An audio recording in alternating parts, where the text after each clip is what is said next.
Hello विद्यार्थी, आज हम पढ़ेंगे क्लास 6 का चैप्टर अंडरस्टैंडिंग एलिमेंट्री शेप्स का वन शॉट वीडियो। सबसे पहले इसमें हम इंट्रोडक्शन देखेंगे कि आखिर ये एलिमेंट्री शेप्स होते क्या हैं। तो एलिमेंट्री शेप्स बेसिक शेप्स जैसे कि सर्कल्स, स्क्वायर्स, ट्राइंगल्स, रेक्टेंगल्स और क्यूब्स यही होते हैं। और इन्हीं सब शेप से हम क्या बना सकते हैं, अलग अलग कॉम्प्लेक्स शेप्स बना सकते हैं, अलग अलग डिजाइन बना सकते हैं।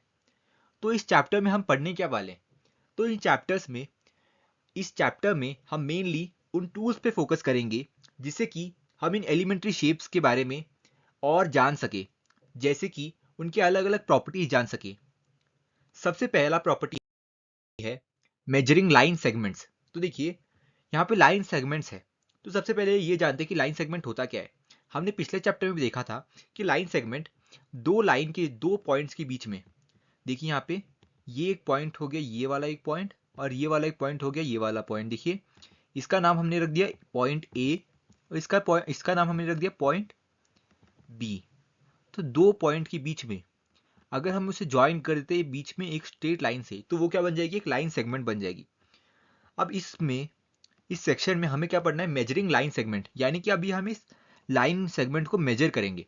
तो सबसे पहला मेथड जो है इसमें दो लाइन सेगमेंट को एक दूसरे से कंपेयर करने का या फिर एक दूसरे से मेजर करके कंपेयर करने का, वो है कंपेयरिंग बाय ऑब्जर्वेशन। देखिए इसमें सबसे पहले हम दो लाइन सेगमेंट देखेंगे और उसके बाद हम अपने देखने की शक्ति पे, यानी कि ऑब्जर्वेशन पावर से हम ये बताएंगे कि कौन सा लाइन सेगमेंट बड़ा है और कौन सा लाइन सेगमेंट छोटा है। जैसे कि हमारे पास दो लाइन सेगमेंट है, लाइन सेगमेंट ए बी ये वाला और लाइन सेगमेंट पी क्यू। अब आप इसमें ये बताइए कि कौन सा छोटा है और कौन सा बड़ा है। तो आप देख के आराम से बता सकते हैं कि ए बी छोटा है और पी क्यू लाइन सेगमेंट बड़ा है। लेकिन अगर आपको ऐसा कुछ दिया जाए जैसे कि सी डी लाइन सेगमेंट और आर एस लाइन सेगमेंट, तो आप इसमें आसानी से नहीं बता पाएंगे कि कौन सा छोटा है और कौन सा बड़ा है, क्योंकि इसमें ये दोनों ही लाइन सेगमेंट इक्वल है। तो आपको कंफ्यूज होगा कि ये इसमें बड़ा कौन सा है और इसमें छोटा कौन सा है, या फिर दोनों इक्वल है। तो ये वाला मेथड जो है वो ज़्यादा प्रैक्टिकल नहीं है, इसलिए हम इस मेथड को अवॉइड ही करते ज़्यादातर। नेक्स्ट हमारा मेथड है कंपैरिजन बाय ट्रेसिंग। इस मेथड में हम क्या करते हैं, देखिए अगर हमको इस मेथड में दो लाइन सेगमेंट, जैसे कि यहाँ पे ए बी लाइन सेगमेंट और ये सी डी लाइन सेगमेंट, ये हमें जो लाइन सेगमेंट दिए हैं, अगर हम इन दोनों को कंपेयर करना है एक दूसरे से, तो सबसे पहले हम लोग क्या करते हैं, इसमें हम लोग पेपर रख देते हैं। ये देखिए यहाँ पे एक पेपर हमने इस सी डी लाइन सेगमेंट के ऊपर हमने ऐसे बिछा दिया। फिर क्या करेंगे, हम लोग सी डी लाइन सेगमेंट को ऐसे करके इसके ऊपर एक सी डी लाइन सेगमेंट ऐसे ट्रेस कर देंगे। ट्रेस करने के बाद हम क्या करेंगे, इस पेपर को उठा के इस ए बी लाइन सेगमेंट के ऊपर रख देंगे।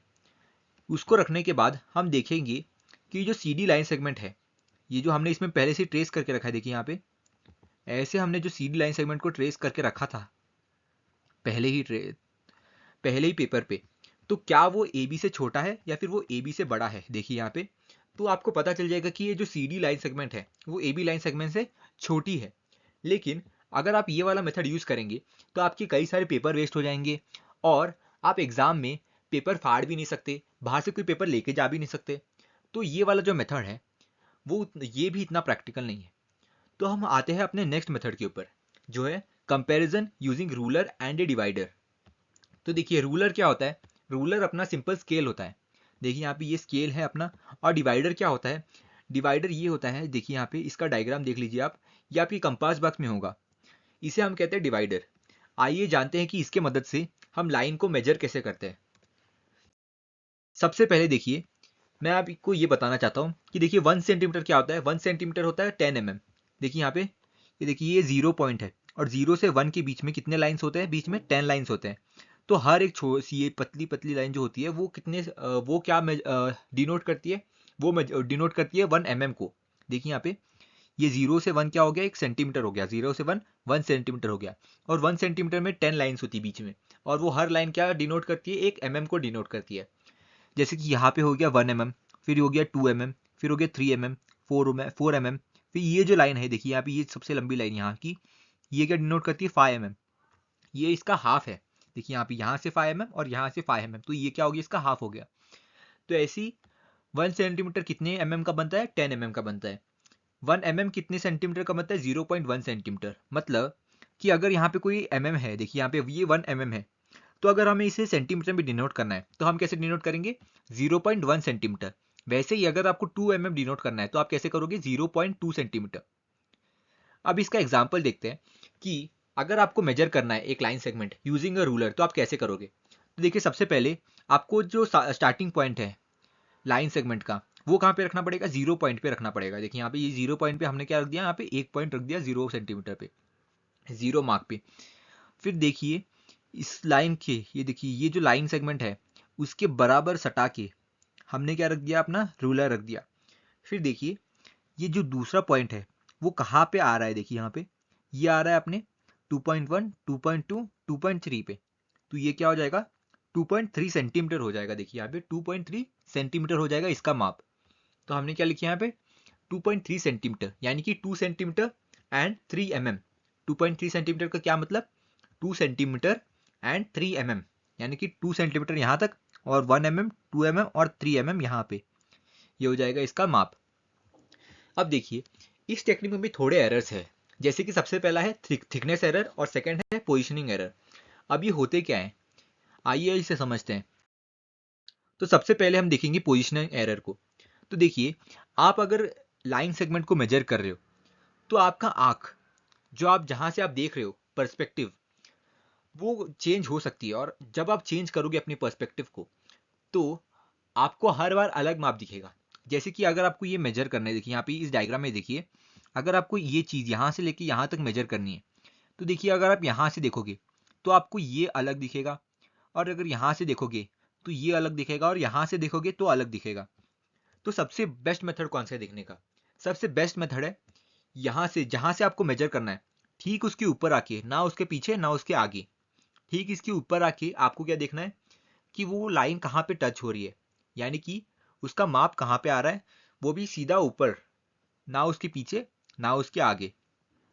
नेक्स्ट आता है थिकनेस एरर। थिकनेस एरर क्या होता है कि जब भी आप कोई भी रूलर यूज करते हो तो उसका विड्थ जो होता है, यहाँ पे देखिए, यहाँ पे मैं बना देता हूँ रूलर। देखिए यहाँ पे अगर आप कोई भी रूलर यूज कर रहे हो, देखिए ऐसे, देखिए ये 0 हो गया, यहाँ पे ये हो गया 1, ये हो गया 2, ये हो गया 3। लेकिन अगर आप लाइन सेगमेंट को यहाँ से यहाँ से स्टार्ट करते हो, देखिए यहाँ पे लाइन सेगमेंट का पॉइंट यहाँ पे रखते हो लेकिन 0 यहाँ पर है, तो वो भी एक एरर हो जाएगा। तो इसे हम लोग बोलते हैं थिकनेस एरर। तो ये भी हो सकता है। तो इससे बचने के लिए हम किसका यूज करते हैं, हम यूज करते हैं एक डिवाइडर का। तो देखिए डिवाइडर को यूज कैसे करते हैं। तो डिवाइडर को सबसे पहले हम लोग कहाँ रखते हैं, पॉइंट के लाइन सेगमेंट के एक पॉइंट पे रखते हैं हम लोग डिवाइडर का एक एंड। फिर हम लोग डिवाइडर को ओपन कर देते हैं। देखिए यहाँ पे हमने क्या कर दिया, इसको स्प्रेड कर दिया डिवाइडर को। और इसका दूसरा नोक कहाँ पे रखेंगे हम लोग, उसका दूसरा नोक रखेंगे अपने लाइन सेगमेंट के दूसरे पॉइंट पे। उसके बाद हम लोग इसको उठा के एज इट इज कहाँ पे रख देंगे, हम लोग उसे उठा के रख देंगे रूलर पे। और रूलर के जस्ट यहाँ पे 0 मार्क पे रखेंगे इसको, यहाँ पे 0 मार्क पे रखा। और यहाँ पे कहाँ पे रखा हमने, सेकंड हमने एज इट इज यहाँ पे रख दिया, जहाँ पे रूलर पे पॉइंट कर दिया। और देखिए ये कहाँ पे पॉइंट कर रहा है, यहाँ पे ये पॉइंट करेगा 5 पॉइंट समथिंग पे। तो देखिए इस तरह से आप डिवाइडर का यूज करके किसी भी लाइन सेगमेंट का क्या निकाल सकते हो, लेंथ निकाल सकते हो। इसके बाद हम देखेंगे एंगल्स के बारे में। तो सबसे पहले हमारे पास एंगल्स है, right angles and straight angle. तो सबसे पहले आप ये जान लीजिए कि एंगल को मेजर कैसे करते हैं। एंगल को हमेशा क्लॉकवाइज या फिर एंटी क्लॉकवाइज डायरेक्शन में मेजर करते हैं। जैसे कि अगर मैं आपको दिखाऊं, ये देखिए अगर ये कोई एंगल है ऐसा, अगर ऐसा कोई एंगल है तो आप इसे ऐसे भी मेजर कर सकते हो, यानी कि ऐसे भी मेजर कर सकते हो, या फिर आप चाहे तो ऐसे भी मेजर कर सकते हो, वो कंप्लीटली आपके ऊपर है।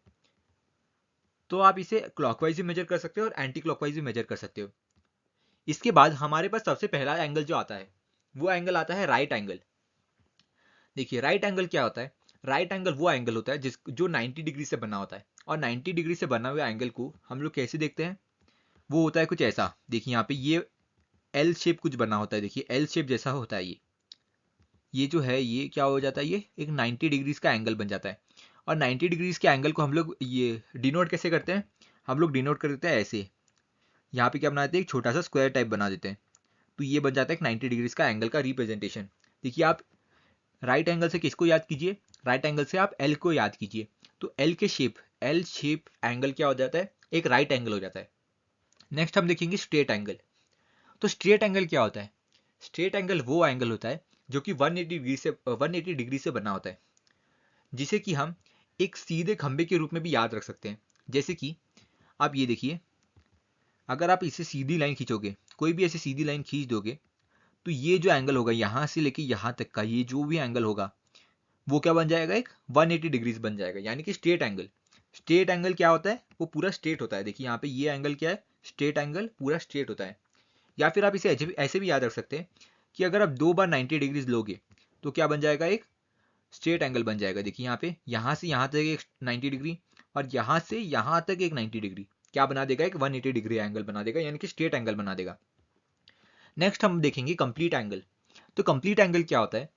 कंप्लीट एंगल वो एंगल होता है जो कि आप जहां से शुरू करते हो आप घूम के वहीं पे आ जाते हो। जैसे कि अगर मैंने ये देखिए यहाँ पे ये एक रे है और देखिए इसका एंगल देखिए, यहाँ से अगर घूम के मैं घुमा के इसे वापस से यहीं पे लेके आ जाऊँ तो ये कितने डिग्रीज का एंगल बन जाएगा, ये बन जाएगा टोटल 360 डिग्रीज का एंगल। तो ये हो जाएगा पूरा कंप्लीट एंगल, इसे हम लोग बोलते हैं कंप्लीट एंगल। अब देखिए कुछ इंपॉर्टेंट बातें, जैसे कि स्ट्रेट एंगल में कितने राइट एंगल होते हैं, 2 राइट एंगल्स होते हैं, क्योंकि स्ट्रेट एंगल कितने डिग्रीज का होता है, 180 डिग्रीज का, और राइट एंगल कितने डिग्रीज का होता है, 90 डिग्रीज का होता है।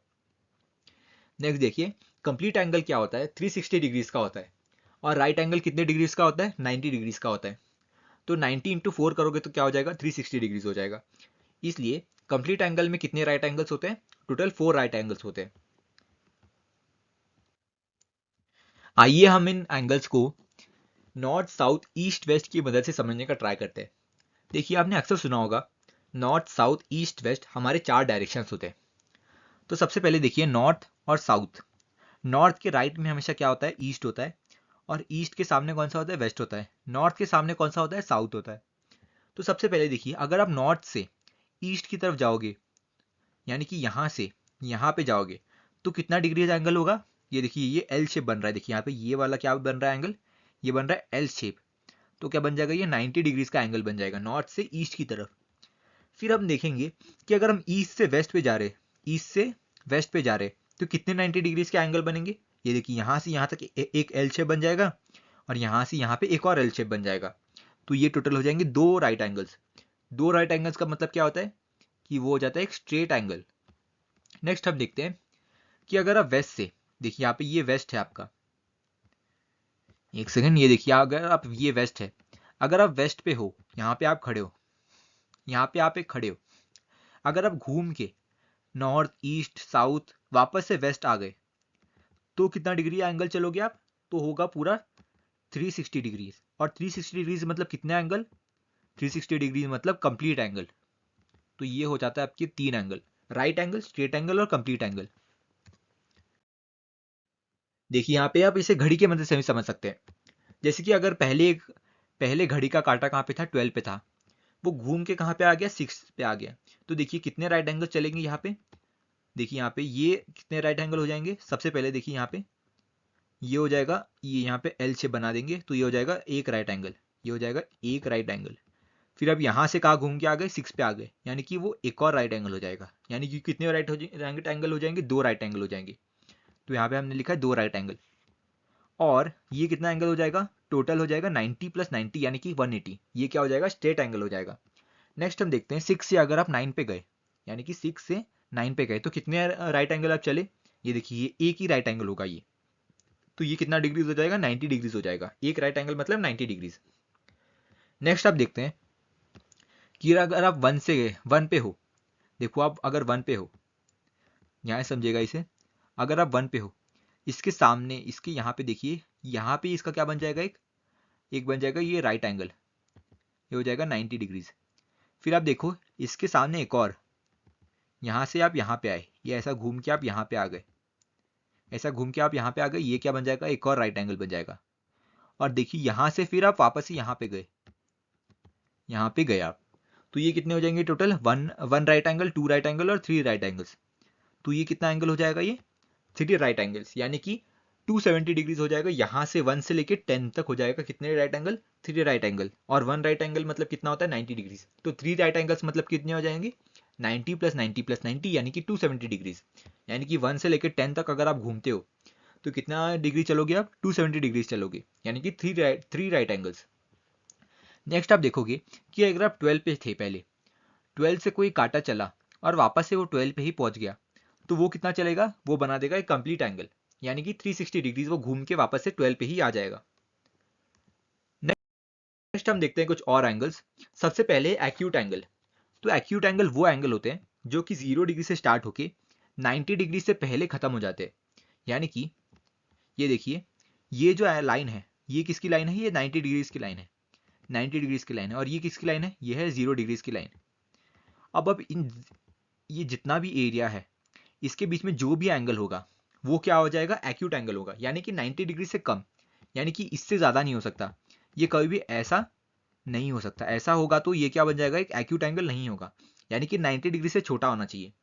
90 डिग्री से हमेशा छोटा ही होना चाहिए एक्यूट एंगल। जैसे कि यहाँ पे कुछ एग्जांपल है, जैसे कि आप रूफ टॉप देखिए, रूफ टॉप देखिए यहाँ पे, ये जो है ये इसका बेस हो गया। और अगर देखिए इसका राइट एंगल कहाँ होगा? इसका राइट एंगल होगा कुछ ऐसा एल शेप बनेगा यहाँ पे। लेकिन ये जो है इसका एंगल जो है ये यहाँ पे खत्म हो रहा है, यानी कि राइट एंगल से कम में खत्म हो रहा है। तो ये क्या बन जाएगा? एक एक्यूट एंगल बन जाएगा। नेक्स्ट आप देखिए एक सीसॉ, ये देखिए यहाँ पे ये सीसॉ है, इसका राइट एंगल कहाँ पे होगा? देखिए यहाँ पे इसका राइट एंगल जो होगा वो ऐसा होगा और ऐसा हो जाएगा इसका राइट एंगल। ये देखिए इसका राइट एंगल हो जाएगा ऐसा। लेकिन ये एंगल खत्म कहाँ पे हो रहा है? ये एंगल तो यहीं पे खत्म हो रहा है, देखिए यहाँ पे ऐसा ही खत्म हो रहा है। तो ये जो एंगल बनेगा वो क्या बन जाएगा? 90 डिग्री से कम, यानी कि एक्यूट एंगल बन जाएगा। तो कोई भी एंगल जो 90 डिग्री से कम हो, यानी कि 89 डिग्रीज भी हो, तो वो क्या बन जाएगा? एक्यूट एंगल बन जाएगा। नेक्स्ट हम देखते हैं ऑब्ट्यूज एंगल। तो ऑब्ट्यूज एंगल एक्यूट एंगल के जस्ट अपोजिट है, यानी कि वो 90 डिग्री से छोटा था। ये ऑब्ट्यूज एंगल क्या है? 90 डिग्री से बड़ा है। लेकिन ये 90 डिग्री से बड़ा तो है, लेकिन 180 डिग्री से कम है, यानी कि ये इतना है। देखिए यहाँ पे मैं बना के दिखा देता हूँ आपको। ये देखिए ये 90 डिग्रीज का लाइन हो गया। ये देखिए अगर आप ऐसे देखते हो तो ये हो जाएगा 90 डिग्रीज, और ये हो जाएगा टोटल 180 डिग्री। ये देखिए ये हो जाएगा 90 डिग्री। ये देखिए हमने क्या डिनोट किया? 90 डिग्रीज को डिनोट किया। और ये टोटल पूरा एंगल कितना हो जाएगा? 180 डिग्रीज हो जाएगा। तो कोई भी एंगल जो इस एरिया में लाई करेगा, यानी कि यहाँ पे लाई करेगा, ऐसा कोई भी एंगल होगा जो यहाँ पे लाई करेगा, वो क्या बन जाएगा? ऑब्ट्यूज एंगल बन जाएगा। यानी कि वो 90 डिग्रीज तो बड़ा है, लेकिन वो 180 डिग्री से क्या है? छोटा है। जैसे कि यहाँ पे देखिए हमने डिनोट किया इसे। देखिए ये 90 डिग्रीज का लाइन है, और ये कितने डिग्रीज का लाइन है? 180 डिग्रीज का लाइन है। तो देखिए ये क्या बन जाएगा? 90 डिग्री से बड़ा तो है, लेकिन 180 डिग्री से क्या है? छोटा है। तो ये क्या बन जाएगा? एक ऑब्ट्यूज एंगल बन जाएगा। अगर वो लाइन यहाँ से भी पास होती, यहाँ से, या फिर जस्ट यहाँ से भी निकल जाती, तो भी वो क्या कहलाती? ऑब्ट्यूज एंगल ही कहलाती। हमारे पास इसके कुछ एग्जाम्पल हैं। देखिए यहाँ पे इस घड़ी में देखिए, इसका राइट एंगल कहाँ बनता है? इसका राइट एंगल बनता है कुछ ऐसा, इसका राइट एंगल बनता कुछ ऐसा। और इसका स्ट्रेट एंगल कहाँ बनता? इसका स्ट्रेट एंगल बनता कुछ ऐसा। तो देखिए ये किसके बीच में है? ये 90 से तो बड़ा है। देखिए यहाँ पे 90 से आगे तो निकल गया ये, लेकिन 180 डिग्री से पीछे है, यानी कि यहाँ पे है, 180 डिग्री को क्रॉस नहीं किया है। तो ये क्या एंगल बन जाएगा? ये टोटल पूरा एंगल क्या बन जाएगा? एक ऑब्ट्यूज एंगल बन जाएगा। वैसे इस सीजर में देखिए यहाँ पे, इस सीजर का जो 90 डिग्रीज का एंगल है वो यहाँ पे कुछ बनता है। देखिए ऐसा कुछ बनता है इसका 90 डिग्रीज का लाइन, और इसका 180 डिग्रीज का लाइन कहाँ बनेगा? ऐसा बनेगा 180 डिग्रीज का लाइन। लेकिन इसका एंगल टोटल कितना है? यहाँ पे 90 डिग्री से बड़ा तो है, लेकिन ये 180 डिग्री से क्या है? कम है। तो ये क्या बन जाएगा? एक ऑब्ट्यूज एंगल बन जाएगा। नेक्स्ट हम देखेंगे रिफ्लेक्स एंगल क्या होते हैं। तो रिफ्लेक्स एंगल वो एंगल होते हैं जो कि स्ट्रेट एंगल से बड़े हैं, यानी कि 180 डिग्री से तो बड़े हैं, लेकिन वो कंप्लीट एंगल यानी कि 360 डिग्री से क्या है? कम है। ऐसे एंगल को हम लोग क्या बोलते हैं? Reflex angle. यानी कि 180 डिग्रीज की लाइन क्या होती है? ये ऐसी लाइन होती है। 180 डिग्रीज की लाइन ये होती है। देखिए यहाँ पे ये जो है वो 180 डिग्रीज हो गया। और 360 डिग्रीज क्या होता है? 360 डिग्रीज मतलब यही लाइन होती है। देखिए यहाँ पे ये वाली लाइन होती है 360 डिग्री की। तो कोई भी एंगल जो यहाँ से शुरू होकर यहाँ पे कहीं पे भी हो, इसके बीच वाले रीजन में जहाँ पे भी हो, ये देखिए यहाँ पे यहाँ इस वाले रीजन में जो भी एंगल होगा वो क्या बन जाएगा? एक रिफ्लेक्स एंगल हो जाएगा। यानी कि वो 180 डिग्री से तो बड़ा है, यानी कि वो इस लाइन से तो आगे निकल चुका है, लेकिन इस लाइन को क्रॉस नहीं कर सकता वो, या फिर इस लाइन पे लाई नहीं कर सकता वो। तो यहाँ से लेके यहाँ तक कोई भी एरिया जो एंगल होगा, ये देखिए यहाँ से लेके यहाँ तक, यहाँ तक, यहाँ तक कोई भी एंगल होगा वो क्या बन जाएगा, एक रिफ्लेक्स एंगल। यानी कि रिफ्लेक्स एंगल वो एंगल होते हैं जो कि 180 डिग्री से तो बड़े हैं लेकिन 360 डिग्री से क्या है, कम है। जैसे कि आप एक पिज्जा स्लाइस देख लीजिए, ये देखिए, ये यहाँ से देखिए, इसका एंगल यहाँ से शुरू हुआ है, यहाँ से शुरू हुआ, यहाँ से शुरू हुआ, ये 180 डिग्रीज का यहाँ पे खत्म हो गया, लेकिन ये 180 डिग्रीज को क्रॉस कर चुका है, लेकिन ये यहाँ से इसके आगे नहीं निकला है, तो ये क्या हो गया, ये रिफ्लेक्स एंगल हो गया। यानी कि 180 डिग्री से ज़्यादा तो है लेकिन 360 डिग्री मतलब यहाँ से कम है, तो ये क्या हो जाएगा, एक रिफ्लेक्स एंगल। नेक्स्ट आप देखेंगे ये जो पैकमैन है, ये देखिए इसका पैकमैन का यहाँ से शुरू हुआ है, देखिए ये एंगल कहाँ से शुरू हो रहा है, ये यहाँ से एंगल शुरू हो रहा है, ये वाला एंगल कहाँ से शुरू हो रहा है, यहाँ से एंगल शुरू हो रहा है। और इसका 180 डिग्रीज कहाँ पड़ेगा, इसका 180 डिग्री घूम के आएगा यहाँ पे, ये देखिए यहाँ पे इसका 180 डिग्री, देखिए यहाँ पे ये एंगल यहाँ से शुरू हुआ है, यहाँ से घूम के आया, इसका 180 डिग्री यहाँ पे कंप्लीट हो गया, लेकिन ये 180 डिग्री क्या कर चुका है, क्रॉस कर चुका है, ये यहाँ पे क्रॉस करके यहाँ तक आ चुका है, लेकिन ये जो एंगल है, ये एंगल यहाँ तक पहुँचा नहीं है, ये एंगल यहाँ तक नहीं पहुँचा है, तो ये क्या हो जाएगा, 360 डिग्री से कम हो जाएगा।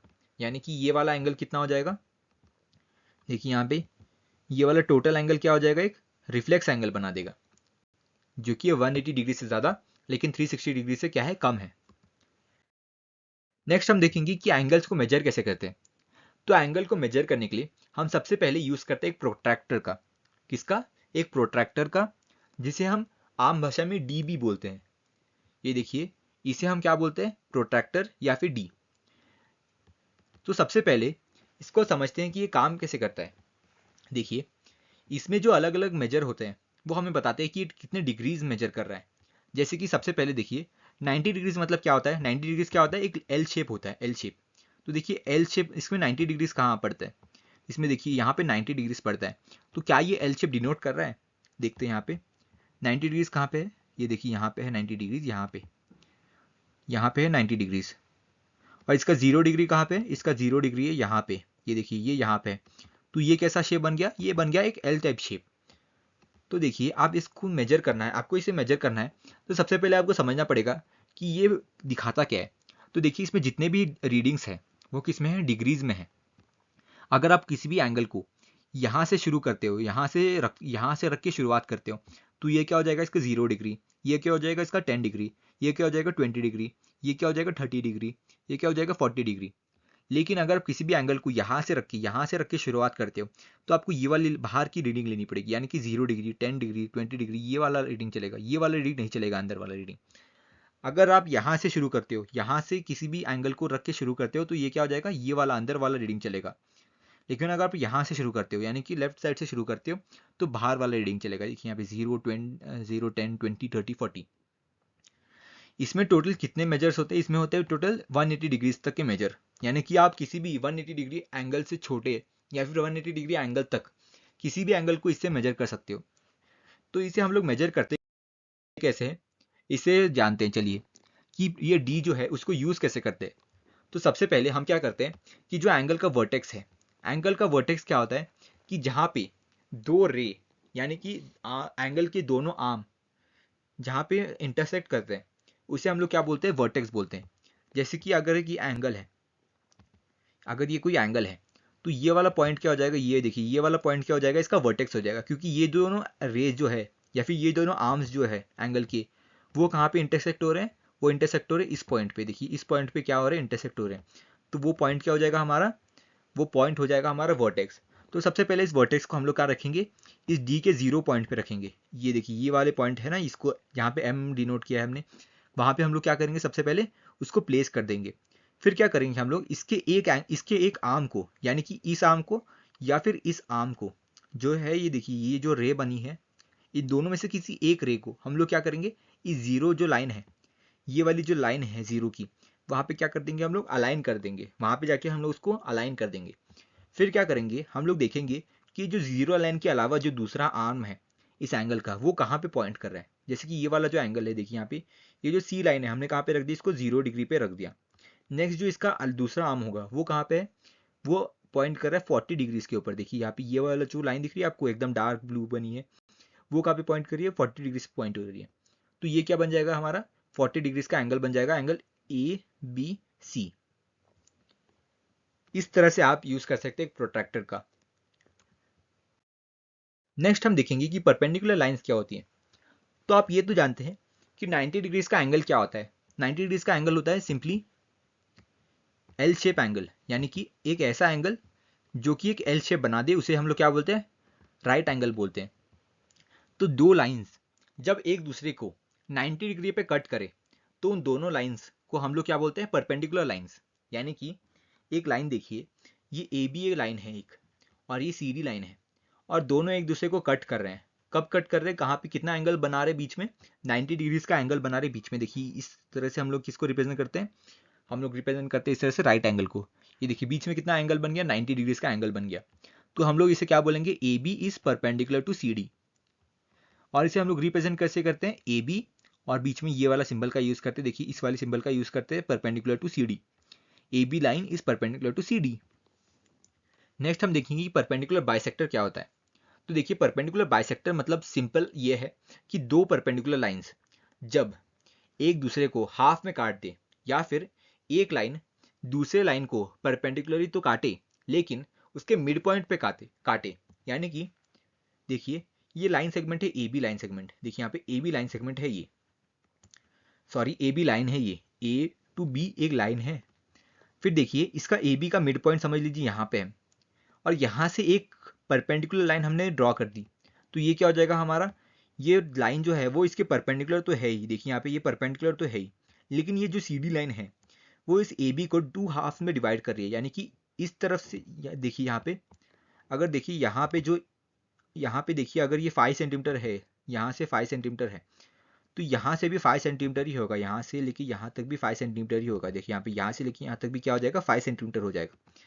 यानी कि एक ऐसी परपेंडिकुलर लाइन जो हाफ में डिवाइड कर दे उसे हम लोग क्या बोलेंगे, परपेंडिकुलर बाइसेक्टर।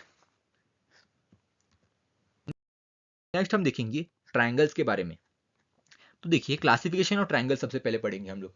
तो क्लासिफिकेशन ऑफ ट्रायंगल में सबसे पहला जो क्लासिफिकेशन है वो किसके ऊपर है, वो है साइड्स के ऊपर। यानी कि साइड्स अलग अलग है और उसके ऊपर अलग अलग ट्रायंगल्स को हमने नाम दिए हुए हैं। तो सबसे पहला है स्केलियन ट्रायंगल। स्केलियन ट्रायंगल वो ट्रायंगल होता है जिसमें हर एक साइड क्या होती है, डिफरेंट लेंथ की होती है। और डिफरेंट लेंथ को हम लोग डिनोट कैसे करते हैं, सबसे पहले देखिए ये एक एग्जांपल है स्केलियन लेंथ का। ये जो फर्स्ट डायग्राम है वो किसका एग्जांपल है, स्केलियन ट्रायंगल का। देखिए ये वाली जो साइड है इसकी, ये वाली साइड एक, हमने क्या कर दी, इसको एक स्ट्रेट लाइन से डिनोट कर दिया, इस लाइन की यहाँ पे स्ट्रेट लाइन से डिनोट कर दिया। लेकिन ये जो लाइन है, ये जो यहाँ से लेके यहाँ तक साइड है इसकी, वो किसी भी साइड के इक्वल नहीं है। तो इस साइड को हम लोग क्या करेंगे, अलग से मेजर, अलग से क्या करेंगे, इसको अलग से रिप्रेजेंट करेंगे। यानी कि हमने इसमें क्या कर दिया, दो डंडी बना दी। नेक्स्ट जो ये साइड बनेगी हमारी, ये वाली जो साइड बचेगी हमारी, वो भी किसी के इक्वल नहीं है। तो ये क्या बन जाएगी, यहाँ पे हम लोग क्या करेंगे, तीन लाइन बना देंगे। तो ये क्या डिनोट कर रही है कि ये वाली जो साइड है वो किसी भी साइड की इक्वल नहीं है। अगर ये वाली जो साइड है वो किसी भी साइड की इक्वल होती तो हम लोग सेम ऐसा ही लाइन वहाँ भी बना देते। लेकिन देखिए यहाँ पे एक लाइन, यहाँ पे दो लाइन है, यहाँ पे तीन लाइन है, यानी कि ये जो साइड है वो किसी भी साइड की इक्वल नहीं है। इसी तरह से ये वाली साइड भी किसी भी साइड की इक्वल नहीं है। इस तरह से ये वाली साइड जो है वो भी किसी साइड की इक्वल नहीं है। तो ऐसे ट्राइंगल जो कि अलग अलग लेंथ की हो, हर साइड उसका क्या हो, अलग लेंथ का हो, वैसे ट्राइंगल को हम लोग क्या बोलेंगे, स्केलियन ट्राइंगल बोलेंगे। नेक्स्ट हमारे पास है आइसोसेलेस ट्राइंगल। तो आइसोसेलेस ट्राइंगल क्या होता है, ऐसा ट्राइंगल जिसमें दो साइड क्या हो, सेम लेंथ की हो, उसे हम लोग क्या बोलते हैं, आइसोसेलेस ट्राइंगल। जैसे कि ये वाला जो एग्जांपल है वो है आइसोसेलेस ट्राइंगल का ये एग्जांपल है। तो देखिए इसमें ये वाली साइड और ये वाली साइड इक्वल है। तो हम लोग क्या करेंगे, इसको अगर वन लाइन से वन लाइन से रिप्रेजेंट कर रहे हैं, सॉरी, तो इसको भी वन लाइन से ही रिप्रेजेंट करेंगे। तो देखिए इसको वन लाइन से रिप्रेजेंट किया, तो ये वाला साइड और ये वाला साइड इक्वल है, तो ये इसको कैसे रिप्रेजेंट करेंगे, हम लोग इसको भी सेम ही वन लाइन से रिप्रेजेंट करेंगे। और देखिए इसमें एक और कॉन्सेप्ट है, देखिए ये वाला जो साइड है इसके सामने कौन सा एंगल है, ये वाला एंगल है, और इस वाले साइड के सामने कौन सा एंगल है, ये वाला एंगल है। तो ये दोनों ही एंगल क्या होंगे, इक्वल होंगे। यानी कि इक्वल साइड्स के आमने सामने जो भी एंगल्स होंगे वो एंगल क्या होंगे, हमेशा इक्वल ही होंगे। यदि कि देखिए इस एंगल के ये साइड और ये साइड दोनों ही साइड इक्वल है, तो इस साइड के सामने जो एंगल होगा और इस साइड के सामने जो एंगल होगा वो क्या होगा, हमेशा इक्वल होगा। नेक्स्ट हम देखते हैं इक्विलैटरल ट्रायंगल। तो देखिए इक्विलैटरल ट्रायंगल वो ट्रायंगल होता है जिसमें हर साइड सेम लेंथ की होती है। जैसे कि ये जो एग्जांपल है वो भी एक इक्विलैटरल ट्रायंगल का है। देखिए यहाँ पे ये जो ट्रायंगल है, इसका ये वाला साइड इसके ये वाले साइड की इक्वल है और ये वाला साइड इसके ये वाला साइड के इक्वल है, यानी कि हर साइड क्या है, सेम लेंथ की है। तो देखिए इसमें हमने क्या किया, यहाँ पे वन लाइन से मेजर किया है, सॉरी वन लाइन से डिनोट किया इसे, और इस साइड को भी हम लोग वन लाइन से डिनोट कर रहे हैं और इस साइड को भी हम लोग वन लाइन से डिनोट कर रहे हैं। तो देखिए ये और ये हम तीनों सेम तरीके से डिनोट कर रहे हैं।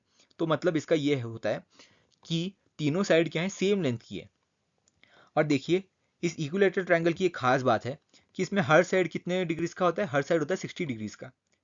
हर साइड कितने डिग्रीज का होता है, हर साइड होता है 60 डिग्रीज। ये वाली साइड भी 60 डिग्रीज, ये वाला एंगल भी 60 डिग्री का होगा। तो ये हो गया क्लासिफिकेशन बेस्ड ऑन साइड्स। आइए अब देखते हैं हम लोग क्लासिफिकेशन बेस्ड ऑन एंगल, यानी कि ट्रायंगल एंगल के बेस पे कैसे क्लासीफाई किए जाते हैं। तो देखिए सबसे पहले आप ये जान लीजिए कि ट्रायंगल का जो भी एरिया टोटल एंगल का सम होता है, यानी कि x plus y plus z. देखिए ट्रायंगल में कितने एंगल्स होते हैं, टोटल 3 एंगल्स होते हैं। तो तीनों एंगल का जो सम होता है किसके बराबर होता है, वो होता है हमेशा 180 डिग्रीज के बराबर। किसके बराबर, 180 डिग्रीज के बराबर होता है तीनों एंगल्स का सम। तो देखिए सबसे पहले हमारे पास है acute angle triangle. Acute angle triangle वो ट्रायंगल होता है जिसमें हर एंगल क्या होता है, वो 90 डिग्री से छोटा होता है। जैसे कि ये वाला एक एंगल, ये वाला ट्रायंगल देखिए, ये वाला जो एंगल है सबसे पहले ऊपर वाला एंगल, ये भी किससे, ये 90 डिग्री से छोटा होगा। ये वाला जो एंगल बचा है यहाँ पे, ये भी 90 डिग्री से छोटा होगा, और ये लास्ट वाला एंगल भी 90 डिग्री से छोटा होगा। तो ऐसे एंगल, ऐसे ट्रायंगल को हम लोग क्या बोलेंगे, एक्यूट एंगल ट्रायंगल। नेक्स्ट हमारे पास है राइट एंगल ट्रायंगल। देखिए राइट एंगल ट्रायंगल वो ट्रायंगल होता है जिसमें एक साइड, कोई भी एक साइड ट्रायंगल की 90 डिग्रीज होती है। ऐसे ट्रायंगल को हम लोग क्या बोलेंगे, राइट एंगल ट्रायंगल। नेक्स्ट हम देखते हैं ऑब्ट्यूज एंगल ट्रायंगल के बारे में।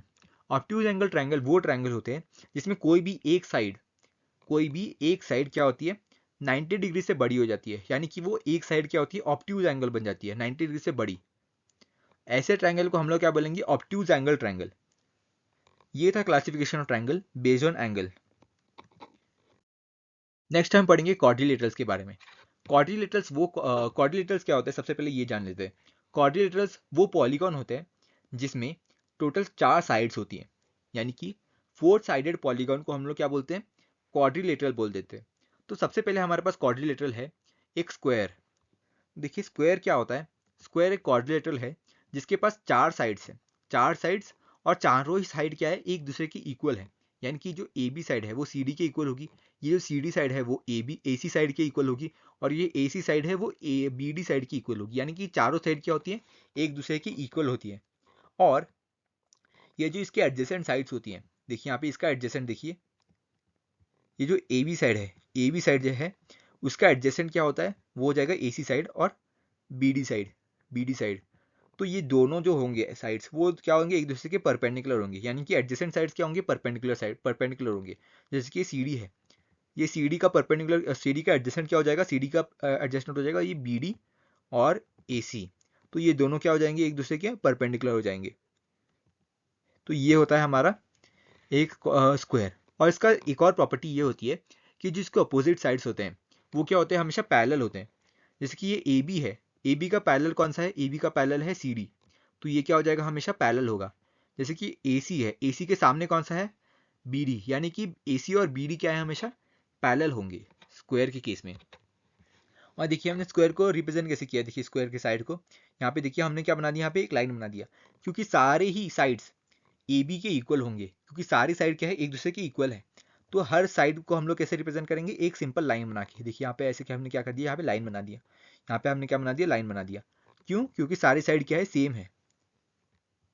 तो इस तरह से आप ध्यान रख सकते हैं कि एक स्क्वायर क्या होता है, जिसके चारों साइड्स इक्वल होते हैं, और एडजेसेंट साइड्स क्या होते हैं, परपेंडिकुलर होते हैं, और अपोजिट साइड्स क्या होते हैं, पैरेलल होते हैं। नेक्स्ट हम देखेंगे दूसरा क्वाड्रिलेटरल जो है रेक्टेंगल। तो देखिए रेक्टेंगल एक ऐसा क्वाड्रिलेटरल है जिसके पास अपोजिट साइड्स तो इक्वल होते हैं, लेकिन नॉन अपोजिट एडजेसेंट साइड्स क्या होते हैं, वो नॉन इक्वल होते हैं। जैसे कि ए बी सी डी, ये रेक्टेंगल है हमारा। देखिए इसके अपोजिट साइड्स, यानी कि ए डी का अपोजिट क्या है, बी सी है, तो ए डी और बी सी दोनों इक्वल होंगे। यानी कि देखिए इस यहाँ पे देखिए हमने एक लाइन से रिप्रेजेंट किया एडी को, और दूसरा वही सेम लाइन हमने बीसी को भी रिप्रेजेंट करने के लिए यूज़ किया है।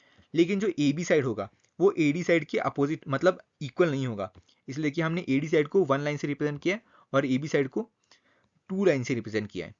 और ए बी जो साइड है वो किसके इक्वल होगा, इसके अपोजिट डीसी साइड के, यानी कि डीसी को हमने किससे रिप्रेजेंट किया है, 2 लाइन से रिप्रेजेंट किया है।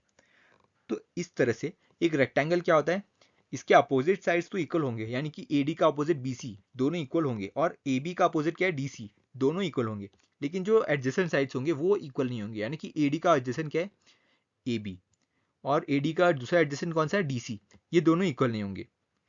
और इसमें जो एडजेसेंट साइड्स होते हैं वो क्या होते हैं, परपेंडिकुलर होते हैं स्क्वायर की तरह। जिसकी एडी है, इसका एडजेसेंट कौन सा एंगल, इसका एडजेसेंट कौन सा साइड है, वो है अपना ए बी साइड। तो ये दोनों एंगल, ये दोनों इसके बीच में कौन सा एंगल बनेगा, वो बनेगा 90 डिग्रीज का। तो इस तरह से रेक्टेंगल एक ऐसा क्वाड्रिलेटरल है जिसके अपोजिट साइड्स तो इक्वल हो जाएंगे और पैरेलल भी होंगे, लेकिन उसके जो नॉन अपोजिट साइड्स है यानी कि एडजेसेंट साइड्स बनेंगे वो क्या हो जाएंगे, वो हो जाएंगे नॉन इक्वल। नेक्स्ट हम देखेंगे पैरेललोग्राम। पैरेललोग्राम वो क्वाड्रिलेटरल होता है जिसमें अपोजिट साइड्स जो होते हैं वो पैरेलल भी होते हैं और इक्वल भी होते हैं, लेकिन जो नॉन अपोजिट साइड्स होते हैं वो क्या होते हैं, नॉन इक्वल होते हैं। जैसे कि यहाँ पे देखिए ए बी, यहाँ पे ए बी साइड है, ए बी साइड का अपोजिट कौन सा है, ये सी डी साइड है, तो ये दोनों क्या हो जाएंगे, इक्वल इक्वल हो जाएंगे। लेकिन जो ए सी साइड है, ए सी साइड और ये बी डी साइड, ये सी डी और ए बी के इक्वल नहीं होगा। और इसमें जो ये एंगल होगा, एंगल ए, वो इसके अपोजिट एंगल, अपोजिट साइड, यानी कि एंगल ए का अपोजिट कौन सा है, एंगल डी है, इसके क्या होगा, इक्वल होगा। एंगल ए के अपोजिट एंगल डी, वो दोनों इक्वल होगा। और एंगल सी के अपोजिट क्या होगा, एंगल बी, ये दोनों भी इक्वल होगा। देखिए यहाँ पे सेम तरह से हमने यहाँ पे इसको रिप्रेजेंट किया। देखिए यहाँ पे सी एंगल को हमने रिप्रेजेंट करने के लिए 2 आर्क्स बनाए, और बी एंगल को भी रिप्रेजेंट करने के लिए हमने क्या बनाया, 2 आर्क्स बनाए। इसका मतलब बी और एंगल सी दोनों सेम ही है। और इसमें एक स्पेशल प्रॉपर्टी ये होती है कि जो इसके दोनों का सम होता है, देखिए यहाँ पे एडजेसेंट एंगल का जो सम होगा वो हमेशा 180 डिग्रीज के बराबर होगा। यानी कि देखिए यहाँ पे एंगल ए का एडजेसेंट कौन सा, एंगल सी, यानी कि angle A plus angle C करोगे आप तो आपको हमेशा 180 डिग्रीज का सम मिलेगा। और एंगल ए का दूसरा एडजेसेंट कौन सा एंगल होता है, वो एंगल बी है। तो angle A plus angle B करोगे तो भी आपको 180 डिग्रीज का ही आंसर मिलेगा। नेक्स्ट हम देखेंगे रोम्बस को। तो रोम्बस क्या होता है, रोम्बस भी एक क्वाड्रिलेटरल है जिसके चारों साइड्स इक्वल है और अपोजिट एंगल भी इक्वल है। देखिए यहाँ पे इसके ऑल साइड्स इक्वल है, यानी कि ये वाला साइड, देखिए ये वाला साइड, ए बी साइड, देखिए यहाँ पे ए बी साइड को हमने कैसे रिप्रेजेंट किया है, हमने रिप्रेजेंट किया एक सिंगल लाइन से। वैसे ही बीसी साइड को हम लोग कैसे रिप्रेजेंट कर रहे हैं, एक सिंगल लाइन से।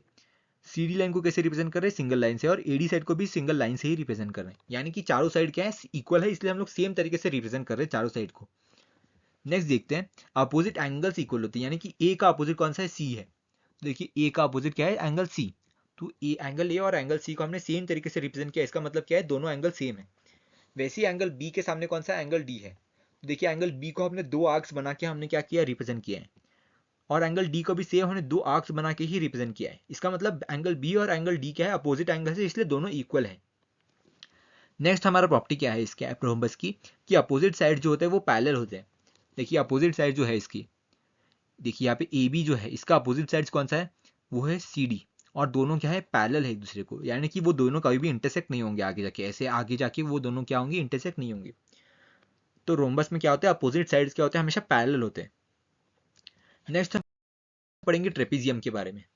तो ट्रेपीजियम वो क्वाड्रिलेटरल है जिसके पास सिर्फ एक पेयर ऑफ पैरेलल साइड्स होती है, यानी कि सिर्फ इसके 2 साइड्स ही पैरेलल होंगे एक दूसरे के, और जो बाकी 2 बचे साइड्स है वो कभी भी एक दूसरे के पैरेलल नहीं होंगे।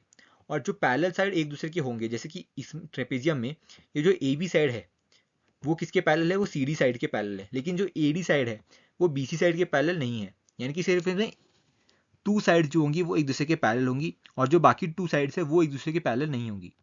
और जो 2 साइड्स एक दूसरे के पैरेलल होती है, जैसे कि ए बी साइड और ये डी सी साइड, ये देखिए ये वाली साइड, एक सेकेंड, जैसे कि ये सी डी साइड है, यहाँ पे ये क्या है, सी डी साइड, और ये क्या है, ए बी साइड, ये दोनों क्या है, एक दूसरे के पैरेलल है। तो देखिए इन दोनों पैरेलल साइड को हम लोग क्या बोलेंगे, इसको हम लोग बोलेंगे बेस। क्या बोलेंगे, base of trapezium, base of trapezium. ये देखिए यहाँ पे हमने क्या लिख दिया, बेस, बेस लिख दिया यहाँ पे। नेक्स्ट हमारे पास जो नॉन पैरेलल साइड्स होती है, यानी कि ये एडी साइड और बीसी साइड, उसको हम लोग क्या बोलते हैं, उसको हम लोग बोलते हैं लेग्स। यानी कि जो पैरेलल साइड्स होती है उसे हम लोग क्या बोलते हैं, उसे हम लोग बोलते हैं बेस, और जो नॉन पैरेलल साइड्स होती है उसे हम लोग बोलते हैं लेग्स। तो ट्रेपीजियम एक ऐसा कोऑर्डिनेटर है जिसमें दो साइड्स एक दूसरे के पैरेलल होंगी और बची हुई दो साइड्स एक दूसरे के पैरेलल नहीं होंगी, और जो दो साइड्स पैरेलल होंगी एक दूसरे के उसे हम लोग क्या बोलेंगे, बेस, और जो साइड पैरेलल नहीं होंगी एक दूसरे के उसे हम लोग बोलेंगे लेग्स। इसके बाद हम लोग जानते हैं कुछ प्रॉपर्टीज इन कोऑर्डिनेटर्स की। तो सबसे पहले हम लोग पढ़ेंगे पैरेललोग्राम्स के कुछ प्रॉपर्टीज। देखिए पैरेललोग्राम यहाँ पे लिखा है हमने, तो इसके क्या अपोजिट साइड्स पैरेलल होते हैं। जी हाँ, अब पैरेललोग्राम देखिए क्या होता है, पैरेललोग्राम को रिप्रेजेंट करते हैं ऐसे। तो देखिए पैरेललोग्राम जो है उसके नाम में ही क्या है, पैरेलल है, पैरेलल है, यानी कि उसके सारे साइड्स क्या होते हैं, पैरेलल होते हैं। तो हमने क्या लिख दिया यहाँ पे, यस लिख दिया। नेक्स्ट हम देखेंगे कि क्या उसके सारे साइड्स इक्वल होते हैं। जी हाँ, पैरेललोग्राम के सारे साइड्स क्या होते हैं, एक दूसरे के इक्वल होते हैं। तो हमने क्या लिख दिया यहाँ पे, वाई, यानी कि यस। नेक्स्ट हम देखते हैं कि क्या उसके सारे ही साइड्स इक्वल होते हैं। देखिए पैरेललोग्राम के जो सारे साइड्स होते हैं वो इक्वल नहीं होते, सिर्फ जो पैरेलल साइड्स होते हैं एक दूसरे के वो क्या होते हैं, वो हमेशा इक्वल होते हैं। यानी कि जो अपोजिट साइड्स होंगे, ये देखिए इसका अपोजिट ये वाला है, ये वाला साइड होगा तो ये इक्वल होगा, इसका अपोजिट कौन सा है, ये वाला साइड होगा, तो ये साइड हो जाएगा इक्वल दोनों का। लेकिन जो ये वाला साइड है ये इस वाले साइड की इक्वल नहीं होगा, तो हमने क्या यहाँ पे लिख दिया, नो लिख दिया। फिर हम देखेंगे कि क्या पैरेललोग्राम में अपोजिट एंगल जो होते हैं वो हमेशा इक्वल होते हैं। तो देखिए पैरेललोग्राम में देखिए ये वाला एंगल जो है वो हमेशा इस एंगल के बराबर होता है, और ये वाला जो एंगल बनेगा यहाँ पे, ये देखिए ये वाला जो एंगल बनेगा वो क्या बनेगा, वो इसके हमेशा ये अपोजिट साइड की हमेशा क्या हो जाएगा, अपोजिट एंगल की हमेशा इक्वल हो जाएगा। तो यहाँ पे हमने क्या लिख दिया, यस लिख दिया। नेक्स्ट हम देखते हैं डायगोनल्स के बारे में। तो डायगोनल्स क्या पैरेललोग्राम में इक्वल होते हैं, जी नहीं, पैरेललोग्राम में जो डायगोनल्स होते हैं वो इक्वल नहीं होते और वो परपेंडिकुलर भी नहीं होते एक दूसरे के। तो इसी तरीके से आप इस टेबल को याद कर लीजिए, क्योंकि ये टेबल जो है वो एग्जाम में अक्सर पूछ लिया जाता है, तो बच्चे इसमें अक्सर कंफ्यूज हो जाते हैं। तो प्लीज़ आप इसका स्क्रीनशॉट ले लीजिए। मैं इसके सारे पहले क्लियर कर लेता हूँ। ये देखिए यहाँ पे मैं सारे इसके जो भी मैंने मार्क किया सब क्लियर कर लेता हूँ। आप इसके फटाफट स्क्रीनशॉट ले लीजिए, इसको याद कर लीजिए। नेक्स्ट हम पढ़ेंगे पॉलीगॉन्स के बारे में। तो सबसे पहले जान लेते हैं कि पॉलीगॉन्स क्या है। हमने पिछले चैप्टर में भी देखा था कि पॉलीगॉन्स जो है वो क्लोज फिगर है, क्लोज फिगर जो कि पूरे के पूरे किससे बने, लाइन सेगमेंट से बने हुए हैं। और जो सबसे छोटा पॉलीगॉन जो होता है वो होता है थ्री साइडेड पॉलीगॉन जिसका नाम है ट्रायंगल। नेक्स्ट इसकी प्रॉपर्टी हमने ये देखी थी कि एक पॉलीगॉन के जो दो साइड्स होते हैं, पॉलीगॉन के दो साइड जहाँ पे आके मिलते हैं उसे हम लोग बोलते हैं वर्टाइस। और किन्हीं भी दो नॉन एडजेसेंट वर्टाइस को अगर आप जोड़ोगे तो हमको क्या मिलेगा, एक डायगोनल मिलेगा। यानी कि दो नॉन एडजेसेंट वर्टाइस को जोड़ने के बाद हमें मिलेगा एक डायगोनल। तो ये बात हुई हमारे पिछले चैप्टर की। देखिए यहाँ पे पिछले चैप्टर में हमने पॉलीगॉन्स के बारे में इतना कुछ पढ़ा था। यहाँ पे देखिए इतना कुछ हमने पहले ही पढ़ लिया था पॉलीगॉन्स के बारे में। अब देखते हैं हम लोग नया कुछ पढ़ेंगे पॉलीगॉन्स के बारे में इस चैप्टर में। तो सबसे पहले देखिए थ्री साइडेड जो पॉलीगॉन होता है उसे हम लोग क्या बोलते हैं, ट्रायंगल। फोर साइडेड पॉलीगॉन को अभी हम लोग पढ़ चुके हैं, उसे हम लोग क्या बोलते हैं, क्वाड्रिलेटरल। वैसे ही फाइव साइडेड पॉलीगॉन को हम लोग क्या बोलेंगे, एक पेंटागन बोलेंगे। सिक्स साइडेड पॉलीगॉन को हम लोग क्या बोलेंगे, हेक्सागन। और एट साइडेड पॉलीगॉन को हम लोग क्या बोलेंगे, ऑक्टागन। नेक्स्ट देखिए यहाँ पे सबसे पहले हमारा कॉन्सेप्ट है रेगुलर पॉलीगॉन का। तो रेगुलर पॉलीगॉन वो होते हैं जिसके सारे ही साइड्स इक्वल होते हैं और सारे एंगल्स क्या होते हैं, इक्वल होते हैं। यानी कि एक ऐसा पॉलीगॉन जिसमें सारे साइड्स इक्वल हो और सभी एंगल्स भी इक्वल हो, ऐसे ऐसे पॉलीगॉन को हम लोग क्या बोलते हैं, रेगुलर पॉलीगॉन बोलते हैं। इसके जैसे कि कुछ एग्जांपल है इक्विलेटरल ट्रायंगल। यानी कि इक्विलेटरल ट्रायंगल में क्या होता है कि सारे साइड्स क्या होते हैं, इक्वल होते हैं और सारे एंगल कितने होते हैं, 60 डिग्रीज के होते हैं। हमने देखा था ना अभी थोड़ी देर पहले, ये वाला एंगल, ये वाला एंगल और ये वाला एंगल कितने डिग्रीज का होता है, टोटल 60 डिग्रीज के होते हैं तीनों एंगल्स। और ये वाला साइड ये वाले साइड की इक्वल होगा और ये तीनों साइड्स इक्वल होंगे। वैसे ही एक स्क्वायर में भी ये वाला साइड, ये वाला साइड, ये चारों साइड क्या होते हैं, एक दूसरे के इक्वल होते हैं। और ये जो भी एंगल बनेंगे इन दोनों साइड्स के बीच में, हर दो साइड्स के बीच में, वो क्या बनता है, एक 90 डिग्रीज का बनता है। यानी कि वो एंगल भी हर जगह सेम होते हैं। तो ये दोनों क्या एग्जाम्पल है रेगुलर पॉलीगॉन के। ऐसे ही आप रेगुलर हेक्सागन बना सकते हो, रेगुलर ऑक्टागन बना सकते हो, वो आप आगे एक्सरसाइज के क्वेश्चन में आप जानोगे। फिलहाल आप इतना समझ लीजिए कि एक रेगुलर पॉलीगॉन वो पॉलीगॉन होता है जिसके इक्वल साइड्स होते हैं और इक्वल एंगल्स होते हैं। नेक्स्ट हम देखते हैं 3D शेप्स के बारे में। तो 3D शेप्स आखिर होते क्या हैं? तो 3D का जो फुल फॉर्म है वो होता है 3 डायमेंशंस, यानी कि एक ऐसा शेप जिसके पास 3 डायमेंशंस हो, उसे हम लोग बोलते हैं 3D शेप। तो देखते हैं सबसे पहले ये 3D शेप्स है क्या, सॉरी 3 डायमेंशंस है क्या। देखिए 3 डायमेंशंस मतलब लेंथ, विड्थ और हाइट। सबसे पहले आप समझ लीजिए 2D शेप क्या होते हैं। देखिए आप अगर एक ऐसा सिंपल स्क्वायर बना दोगे, स्क्वायर या फिर रेक्टेंगल बना दोगे, तो इसके यहाँ से लेके अगर आप यहाँ तक मेजर करोगे, यहाँ से लेके अगर आप यहाँ तक मेजर करोगे, तो हम लोग उसे बोलते हैं लेंथ मेजर करना। क्या उसे मेजर करना? लेंथ मेजर करना। अगर आप यहाँ से यहाँ तक एक मेजर करते हो, यहाँ से लेके यहाँ तक इस रेक्टेंगल का मेजर करते हो लेंथ, तो उसे हम लोग क्या बोलते हैं? विड्थ मेजर करना। क्या बोलते हैं उसे? विड्थ मेजर करना। लेकिन अगर आप इसमें थर्ड डायमेंशन यानी कि एक हाइट भी जोड़ लेते हो, यानी कि एक ऐसा क्यूबॉइड बना देते हो इसको, ये देखिए यहाँ पे इसको ऐसा ऐसा जोड़ के यहाँ पे, तो ये वाली जो साइड एक्स्ट्रा आ जाएगी, देखिए यहाँ पे ये वाली जो है साइड एक्स्ट्रा आ जाएगी। यहाँ पे मैं इसे अलग कलर से मेजर कर मार्क करता हूँ। ये वाली जो साइड एक्स्ट्रा होगी यहाँ पे, देखिए इसको मेजर करना, किस में आ जाता है? 3D शेप में आ जाता है, यानी कि एक थर्ड डायमेंशन हमने ऐड कर दिया उसमें। तो देखिए यहाँ पे हमारे पास अलग अलग एग्जाम्पल होते हैं 3D शेप के, जिसमें हम लोग लेंथ, विड्थ और हाइट मेजर कर सकते हैं। आप कोई भी अपने आसपास सामान देख सकते हो, जैसे कि घर देख सकते हो आप, तो आपको हमेशा क्या, आप 3D वर्ल्ड में जी रहे हो एक्चुअली, क्योंकि आप किसी भी चीज़ को देखोगे तो आप किसी भी चीज़ के 3 डायमेंशंस को देखोगे। जैसे कि यहाँ पे देखिए, आप देखिए ये इसे बॉक्स समझ लीजिए, इस ब्लू शेप को, इस क्यूब को आप क्या समझ लीजिए? बॉक्स समझ लीजिए। तो देखिए इसके पास भी 3 साइड्स है। देखिए ये अगर इसको यहाँ से लेके यहाँ तक मेजर करोगे तो ये हो जाएगा इसका लेंथ, यहाँ से यहाँ तक मेजर करोगे तो ये हो जाएगा विड्थ, और यहाँ से यहाँ तक इसको मेजर करोगे तो ये क्या हो जाएगा? इसका हाइट हो जाएगा। यानी कि इसके 3 डायमेंशंस हैं। वैसे ही अगर आप स्फीयर भी देखोगे, या फिर इसे एक फुटबॉल समझ लीजिए, इसको फुटबॉल समझ लीजिए, तो इसके अलग अलग जगह पे अलग अलग, ये देखिए सिंपल सर्कल नहीं है, ये वाला ऐसे सिंपल सर्कल नहीं है, ये क्या है? एक स्फीयर है। तो 3D शेप वो शेप होता है जिसके पास लेंथ होती है, विड्थ होती है और हाइट होती है। ऐसे शेप्स को हम लोग क्या बोलते हैं? 3D शेप्स बोलते हैं। नेक्स्ट हम देखेंगे कि 3D शेप्स के अलग अलग कंपोनेंट्स क्या होते हैं। सबसे पहला जो कंपोनेंट है वो है फेस। देखिए एक 3D शेप में फ्लैट सरफेस होते हैं, यानी कि ये देखिए इस 3D शेप, इस 3D शेप को देखिए, जो है क्यूब, इस क्यूब को देखिए, इसमें अलग अलग, देखिए यहाँ पे इसमें अलग अलग स्क्वायर को जोड़ के क्या बना हुआ है? ये बना हुआ है एक क्यूब। देखिए एक क्यूब क्या है? एक क्यूब है मिक्सचर, छोटे छोटे स्क्वायर को मिला के बना हुआ एक शेप, उसे हम लोग क्या बोलते थे? बोल देते हैं उसे क्यूब।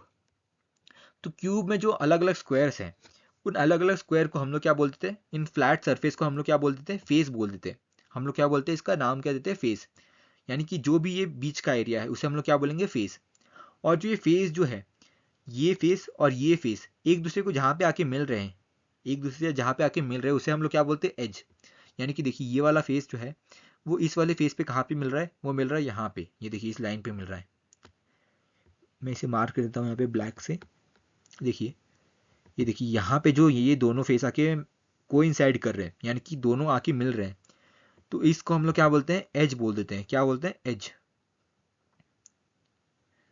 तो ये होगी हमारी एज।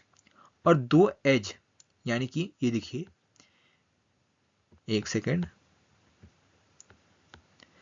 ये वाला एज और ये वाला एज जहाँ पे आके दोनों मिलते हैं, एज जहाँ पे दोनों आके मिलते हैं, उस पॉइंट को हम लोग क्या बोलेंगे? उस पॉइंट को हम लोग बोलेंगे वर्टेक्स। क्या बोलेंगे उसको? वर्टेक्स। देखिए इस शेप में, देखिए इस क्यूबॉइड में, देखिए ये वाला जो है फ्लैट सरफेस, तो हम लोग क्या बोलते हैं? फेस। नेक्स्ट ये वाला सरफेस, ये वाला फेस और ये वाला फेस जहाँ पे आके मिलेंगे, यानी कि इस लाइन पे आके जो मिलेंगे उसे हम लोग क्या बोलेंगे? उसे हम लोग बोलेंगे एज। और ये वाला एज और ये वाला एज जहाँ पे आके एक साथ मिलते हैं, उस पॉइंट को हम लोग क्या बोलेंगे? उस पॉइंट को हम लोग बोलेंगे vertex. I hope it is clear to you. अगर आपको ये समझ में नहीं आ रहा तो प्लीज़ जाके रिवाइंड करके फिर समझ लीजिए, क्योंकि ये बहुत ही इंपॉर्टेंट कॉन्सेप्ट है, आपको हायर क्लास में भी यूज़ होगा ये कॉन्सेप्ट। नेक्स्ट हम देखेंगे प्रिज्म के बारे में। तो प्रिज्म भी एक जो है वो एक 3D ज्योमेट्रिक शेप है। और प्रिज्म आपको याद होगा, आपने साइंस में पढ़ा होगा कि प्रिज्म एक ऐसा शेप या स्ट्रक्चर है जो कि लाइट को क्या कर देता है? लाइट को स्प्लिट कर देता है। जैसे कि यहाँ पे देखिए, हम एक वाइट लाइट को यहाँ से सेंड करेंगे और प्रिज्म के अंदर घुसते ही वो क्या हो जाएगा? वो 7 लाइट्स, यानी कि रेनबो रेनबो कलर्स में क्या हो जाएगा, वो स्प्लिट हो जाएगा। एक प्रिज्म क्या कर देता है, व्हाइट लाइट को स्प्लिट कर देता है किसमें, रेनबो कलर्स में। तो इसको हम लोग क्या बोलते हैं, प्रिज्म बोलते हैं। तो प्रिज्म में भी क्या है, अलग अलग टाइप्स होते हैं। सबसे पहले हमारा है ट्रायंगुलर प्रिज्म। तो देखिए ट्रायंगुलर प्रिज्म में ये ट्रायंगुलर प्रिज्म में दो साइड्स क्या होती है, ट्रायंगल की होती है, और जो बाकी तीन साइड्स होती है वो किसकी होती है, रेक्टेंगल की होती है। तो ऐसे प्रिज्म को हम लोग क्या बोलते हैं, ट्रायंगुलर प्रिज्म। ये देखिए यहाँ पे इसकी जो ये वाली साइड है, ये एक सेकेंड, इसकी जो ये वाली साइड है वो किसकी है, वो है ट्रायंगल की। और जो ये वाली साइड होगी, ये पीछे वाली साइड जो है वो भी है ट्रायंगल की। लेकिन जो ये वाली साइड है, ये देखिए ये वाली साइड जो है वो किसकी है, रेक्टेंगल की बनी हुई है। तो ऐसा प्रिज्म, ये देखिए ये वाला साइड और बेस जो होगा इसका, जहाँ पे ये खड़ा है यहाँ पे, ये वाला जो होगा वो भी किसका है, ये एक रेक्टेंगल का ही बना हुआ है। तो एक ऐसा प्रिज्म जिसके पास दो ट्रायंगुलर बेसिस हुई है, यानी कि ये वाला जो साइड है इसको हम लोग बेस बोलते हैं, ट्रायंगुलर साइड को हम लोग क्या बोलते हैं, बेस बोलते हैं। तो देखिए ये वाला बेस और ये वाला बेस, यानी कि दो ट्रायंगुलर बेस हो गए। और बाकी जो फेस है वो क्या है, रेक्टेंगल है। यानी कि ये वाला फेस, ये नीचे वाला फेस, और वो दूसरी तरफ वाला फेस, यानी कि ये वाला और ये नीचे जहाँ पे वो खड़ा हुआ है अभी फिलहाल के लिए, वो तीनों साइड किसके, रेक्टेंगल है। तो ऐसे प्रिज्म को हम लोग क्या बोलते हैं, ट्रायंगुलर प्रिज्म बोलते हैं। नेक्स्ट हम देखेंगे रेक्टेंगुलर प्रिज्म क्या होता है। तो रेक्टेंगुलर प्रिज्म कुछ नहीं होता, सिंपल एक क्यूबॉइड होता है, उसे हम लोग क्या बोलते हैं, रेक्टेंगुलर प्रिज्म बोल देते हैं। नेक्स्ट हमारे पास कॉन्सेप्ट है पिरामिड का। तो देखिए पिरामिड नाम सुन के आपको इजिप्ट की याद आ गई होगी। आपने मूवीज में अक्सर देखा होगा कि पिरामिड कुछ ऐसे दिखते हैं। तो देखिए ऐसे ही स्ट्रक्चर को हम लोग क्या बोलते हैं, पिरामिड बोलते हैं। तो देखिए पिरामिड जो होता है उसके पास, देखिए टोटल कितने साइड्स होते हैं, उसके पास टोटल साइड्स होते हैं 5। तो 5 साइड जो होते हैं, 5 साइड्स में से उसके 4 साइड, यानी कि ये वाला साइड, ये वाला साइड, इसके पीछे दोनों साइड, वो किसके बने होते हैं, वो बने होते हैं ट्रायंगल के। और जो बेस होता है, बेस जो होगा इस, जहाँ पे ये खड़ा, जिस वजह से ये खड़ा है, देखिए यहाँ पे ये वाला जो एरिया है नीचे का जो ज़मीन से जुड़ा हुआ है, वो कैसा होता है, एक पॉलीगॉन होता है। और जो पॉलीगॉन होता है वो कोई भी हो सकता है, जिसकी रेक्टेंगुलर हो सकता है, सर्कल हो सकता है, सॉरी रेक्टेंगल होता है, हो सकता है, या फिर स्क्वायर हो सकता है, या फिर ट्रायंगल भी हो सकता है। तो इस हिसाब से अलग अलग पिरामिड होते हैं। जैसे कि अगर इसका बेस अगर एक रेक्टेंगल होगा, देखिए जैसे इस पिरामिड का जो बेस है वो कोई भी पॉलीगॉन हो सकता है, समझ लीजिए वो रेक्टेंगल हुआ इसका बेस, तो वो क्या हो जाएगा हमारा, एक रेक्टेंगुलर पिरामिड हो जाएगा।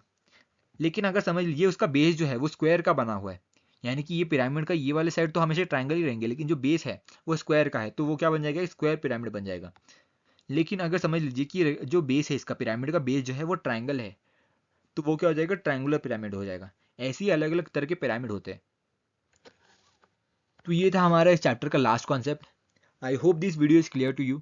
अगर आपको इस चैप्टर में कुछ भी समझ में ना आया हो तो प्लीज़ कमेंट में लिख दीजिएगा, मैं ट्राई करूँगा कि आपको रिप्लाई दे दूँ, या फिर एक नया वीडियो बना के आपको कॉन्सेप्ट समझाऊँ।